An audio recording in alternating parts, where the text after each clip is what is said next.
Hi everyone, welcome to our TC 10K 2023 speaker series. We are here today with Chris Kelsall, President and General Manager of the Vancouver Island Race Series, and Lucy Smith, who you all may know, our TC 10K race director this year, as well as a Vancouver Island race ambassador. So we're here today to talk to you about all the different races that are going to be going on the island as part of the Vancouver Island Race Series. So Chris, tell us, what is the first race? It's coming up this weekend, right?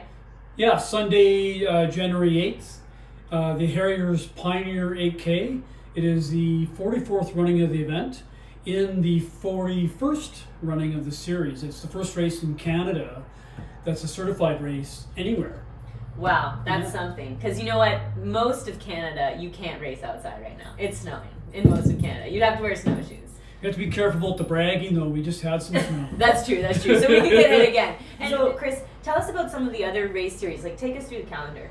Sure. So starting with the first Sunday in January, we run the, as mentioned, Harriers Pioneer 8K, and then we try to go with an every other week schedule after that. It doesn't quite fit that with holidays when you don't want to put on a race because volunteers are not usually around. But it ends up being almost every other week to the end of April, typically the middle of April. But this year we're lucky because our super fast course, the Bazan Bay 5K, we had the opportunity this year to wedge it between the Vancouver Sun Run and the TC 10K. So it might be a nice little primer for people, right? Well, that's exactly right, and that's exactly why we wanted to put it between those two races, because those who run the Sun Run that are competitive can come on over and have another competitive race right away, and those from beginners to elites and everyone in between, it's either a great preparatory race for the TC 10K, or it's an opportunity to get a taste of what racing is about if you haven't raced before. It's flat, it's fast, and it's a great community event. April 23rd. That's exciting, everyone, and that's exactly 1 week prior to the race. And what do you say about that, Chris? Because you're an athlete as well, and Lucy, you can speak to this too, and I can as well. What do you think about doing half the distance 1 week prior to your prime event or your focused event for the year? Well, it's great. The competitive athletes will refer that to as an under-distance event. And they'll quite often race an over distance and an under distance to complement their fitness level towards their target race. Well, this is perfect. It's half the distance, so you can recover in time for the TC 10K if you haven't raced, and it's a good idea. It gives you a good idea of where your fitness lies, so you can have an appropriate goal for the TC 10K as the week sort of rolls out. Yeah, exactly. And I remember, in track, we would always, if I had a 1500 coming up, it was really important, I would try to hit, an 800 at least. And, very rarely would I hit a 5K, but I would do an over distance in training just to prime me up. And it always made me feel good. Even if it doesn't go well, it's always a good opportunity to get the legs rolling prior to race day. Wouldn't you say, Lucy? About the 5K, 100%. Yeah, back when I was competing, full time, I could back up the Sun Run and the TC 10K. They were often on back-to-back weekends. Not ideal, but having a 5K before the 10K is pretty ideal for everybody because no matter what pace or you're running it at, the 5K is not going to take as much out of you. So you do have that week to recover between the two races. And to me, there's nothing like getting on a race start line to prepare yourself for what an event is going to be like. So there's practice races and then there's the goal race. Right. So getting on a start line and just practicing what an event feels like from start to finish, even from eating the night before to the cool down after the race. It's a really great way to wrap your mind around success at the TC 10K for sure. Yeah, and it's a great learning opportunity, right? Like you almost get a rehearsal dinner. So you get to decide what didn't go well, what did go well, and then repeat that, improve upon that for race day, for your goal race. Yeah. So what about all the other races in the series, Chris? Talk to us a little bit beyond or before the Bazan 5K. Yeah, for sure. So bookending the series is the Bazan Bay 5K is the final one. And in the future, if you take in the whole series, that's the final awards event as well after the Bazan 5Ks run for the whole series. And then of course there's the aforementioned Harriers Pioneer 8K.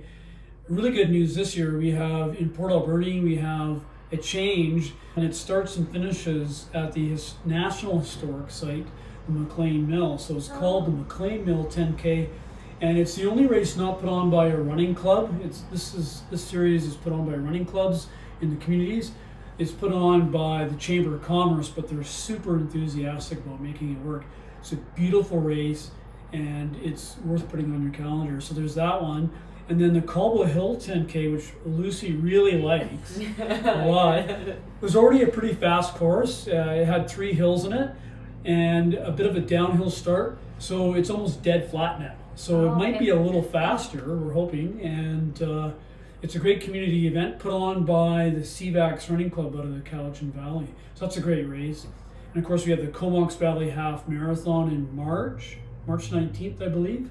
And that's just a flagship event. A lot of people come over from the Lower Mainland to do it. It's a fast course if you run it tactically well. And Comox is beautiful. Comox is beautiful. We're back to 8 races. During the pandemic, we were a little short there for a couple of years with Port Alberni and Nanaimo was out. Well, Nanaimo's back now as well with the Cedar 12K.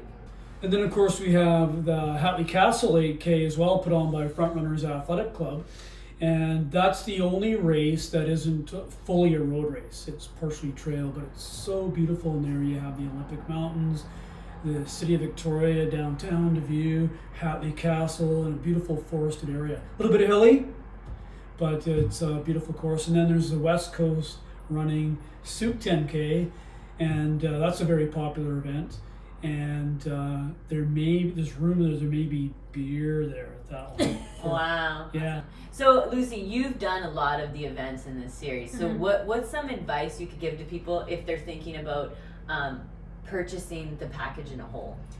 Well, I think the series are just, to me, they've always been this really great addition to my early season training schedule. And with the series, because it's the Island Race Series, you get the same characters every time, and so I'll see the same faces, and we'll have this sort of back and forth, kind of race thing going on, but it's all like super, like it's just friendly competition. And so I just see the race series as these, like every 2 weeks I have this event to look forward to, and they're all different distances and events and courses, like Chris said, and it's just like it's this opportunity before the TC 10K, which was really my main spring focus, to like have this sampler of different weather, different race courses, different distances. Every Sunday morning you're going to feel a little bit differently, and I would just keep on practicing consistency over all the races. And then the other thing is I like getting out of the city. So I enjoy, and I love that they're, have 11 a.m. start lines, except for the very first one has the 11:30. So it means you can get up to Port Alberni. You can even get up to Comox. You don't have to go up the night before if you don't want to. And it just kind of gets us out of our sort of like our own training zone, and we get to go to different communities to go run somewhere else. And I really like that. I just think running is so much more than putting on your shoes and training on your own. It's like it really is a community. If you love running and walking and being active and being outdoors, we want you to have as many opportunities to do that as possible, and to be involved in a community as great as what the Vancouver Island Series will draw in is really a special gift. So we hope that you will partake in some of the events, and if you don't have the package this year, hopefully you'll buy it next year. And all of the information can be found at www.islandseries.org. Take care.